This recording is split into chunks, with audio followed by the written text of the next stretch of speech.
સેવીએ શુકરિત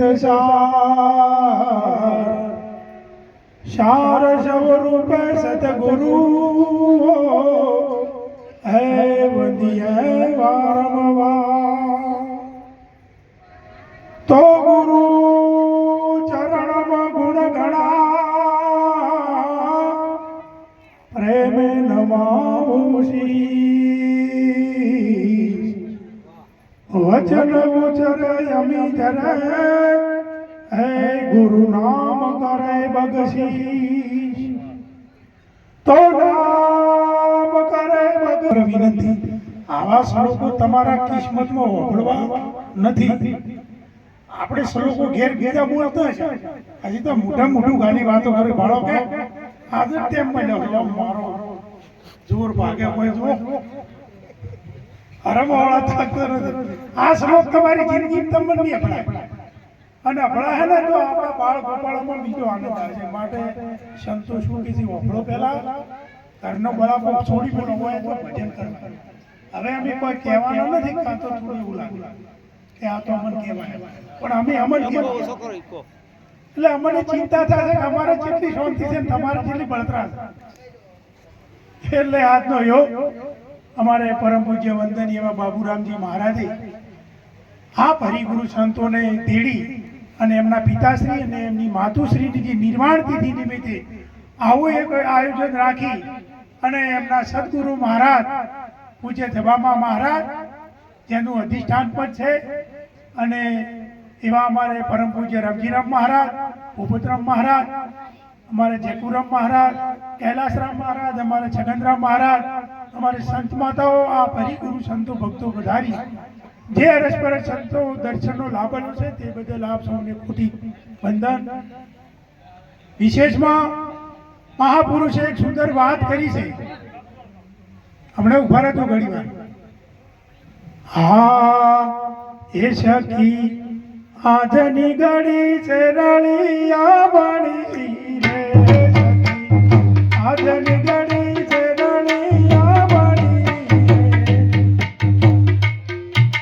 રે એ મારો ભાલો આયાની માતા બની રે મારો ભાલો આયા માતા બની રે આજની ઘડી છે રળિયા બની રે.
સુંદર એમની વાણીમાં આખો સત્સંગ ભરેલો છે. જો આપણે એ વાગોળીએ તો સખી આજની ઘડીથી રળિયા મળી અને મારો વાલો મળ્યાની આ ઘડીથી આ મનુષ્ય એક રત્ન ચિંતામણી અવતાર આપણને પરમાત્માએ પ્રદાન ભેટ કર્યો છે ને એ ઘડી રળિયામણી છે. બીજી કોઈ ઘડી રળિયામણી અને આ ઘડીએ જે કરવું છે થાય.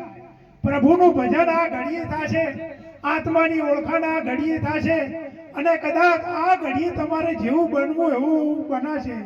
એટલે સુંદર વાત કરી છે કે મનુષ્ય તેરા ગુણ બડા તારી માટી ના આવે કામ, હાડકાનું તારું ના બને ઘરેનું, આ તારી ત્વચાના ન બને નગાર કે આ વાત આવાનું કોઈ બને એમ નથી.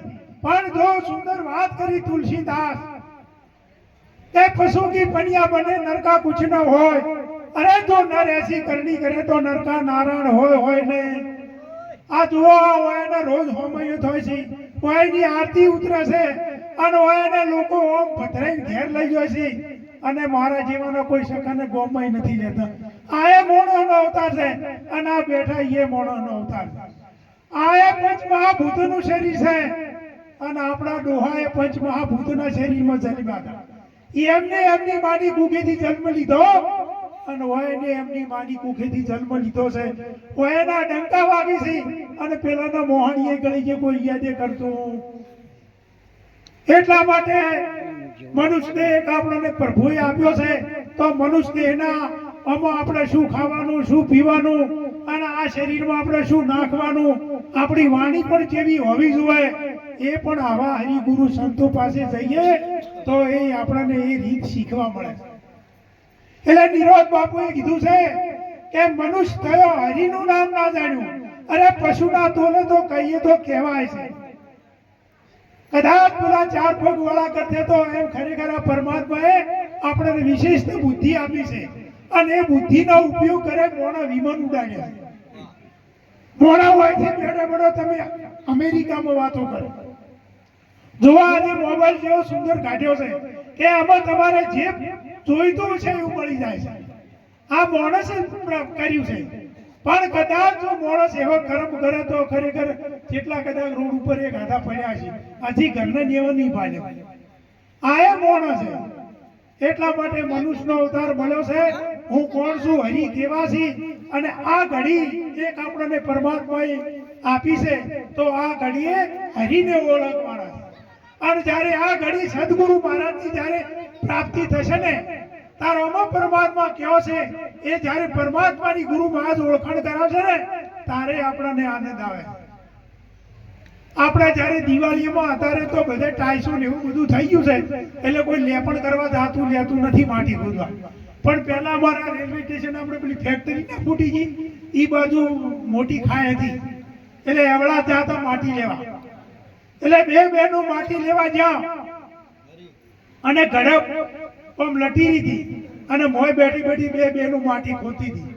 એવા અમારે પૂજ્ય રંગીરામ બાપુ જેવા જેવા થઈને નીકળ્યા અને એમને લાગ્યું કે આ ગડપ પડે એમ છે, એટલે એમને બૂમ મારી કે જે કોઈ આ માટીની ખોળમાં બહાર હોય તો બેનું બહાર આવી જાજો.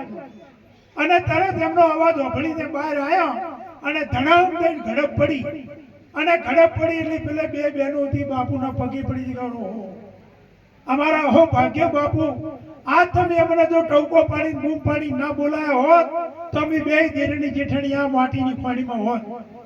એટલે બાપુએ કીધું કે મારો ભાગ તમારો કે તમે મારું વચન પાળી અને તમે જે બહાર આવ્યા છે, એટલે હું તમને ધન્યવાદ કરું છું કે તમે મારા વચનની કિંમત કરી છે અને તમે બહાર આવ્યા છો. એમ આ સંતો એમ કેમ પ્રકારે આ 184 ની ખોળીમાંથી આ જીવને ઉગાડવા માટે આ રાત દિવસ ઉજાગરા કરી અને આ બોગેડા પાડી પાડીને સમજાવે છે કે આ મનુષ્યનો અવતાર વારે વાર નથી મળતો અને મળ્યો છે તો એને માણી લેવાનો છે. અને જે કોઈ કૂટાય છે, કોઈ જેમ તેમ એન કેન પ્રકારે આ સારી ખાણી પીણીમાં છૂટી જાય છે. એટલે આવા હરિગુરુ સંતો બહુ દયાળુ છે. આ સંસારની અંદર હળકતો હાલો છે, પણ કદાચ આ સંતો આવા મળી તો એ હાલામાં જે પૂળા હોય છે એને બહાર કાઢી અને બચાવે છે કે આ ના બળી જાય. માટે આવા હરિગુરુ સંતોને આપણે જેટલા લડીને પાવ લાગીએ એટલો ઓછું છે, પણ એમની વાત ઉપર આપણને વિશ્વાસ આવતો. આપણે ખોટા હોય વધારે દોડે, આશા હોય દોડતા. પહેલાના જમાનામાં અમારા હતા બળદિયા, એટલે અમારા ડોહા ખેતી કરતા અને પેલા સોરોનો ભાવ વધારે હતો. પેલા મશીનના પટ્ટા લઈ જતા, અમારા વાલભાણીને ખબર થઈ, પેલા મશીન પટ્ટા વાળા હતા, પટ્ટા લઈ જતા, કોઈ તો બળદ છોડી જતા, કોઈ તો હોળ પડી તો હોળ ગભે કરીને લઈ જાય. આવા સોર હતા પહેલા. એટલે બે બળદ હતા, જે બળદ ખેડૂતના ઉભા હતા, સોર આયા. બે બળદ સોરી નેડતા થઈ ગયા. એટલે સોરી નેડે એટલે પેલાના જમાનામાં એને ઘૂઘરા બોધવામાં આવતા.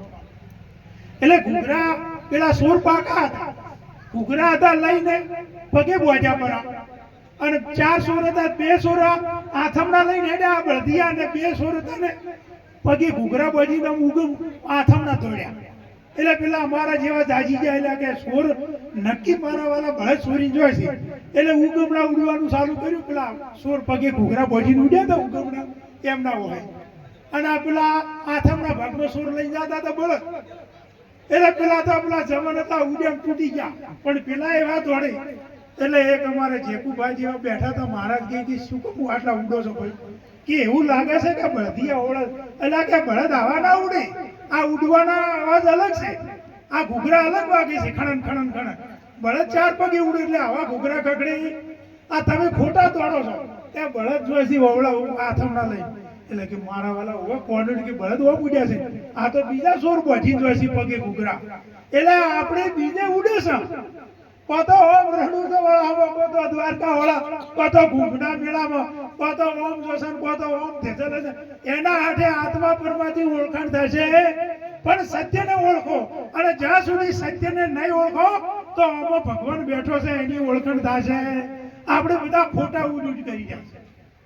અમે પેલા ખોટા હાથ 10 વર્ષ ઉઠી ગયા, પણ આવા સંતોના કુડા વેઠા કે એટલે વાય નહીં પડતું મિલ્યું. એટલે નાખો પડતું કે એમાં કોઈ નથી. એ છે એ સત્ય છે, પણ એને ઓળખો. હમણે ભજન ના બોલ્યું તારો રે સાહેબો બધા એને જોઈએ લક્ષા ગઈને સાહેબ જતા રહ્યા. પણ પૂછવું તો મારે કે બાપુ એનામાં ભગવાન જેમ છે. એટલે ખરેખર એ એમાં વાત સત્ય છે, ગલત નથી, પણ એને જાણવા જેવી છે. એટલે આજનો યોગ અમારે પરમ પૂજ્ય વંદનીય બાપુરામે મેળવી અને જે આપ સૌના દર્શન કરાયા છે અને એ દર્શનનો લાભ અમને પણ અપાયો છે, એ બદલ એમને કોટી વંદન. વિશેષમાં આપણે બાપુનો થોડો લાભ લઈએ. આટલું બોલી હું મારી વાણીને વિરામ આલું. બોલો સદગુરુ ભગવાન.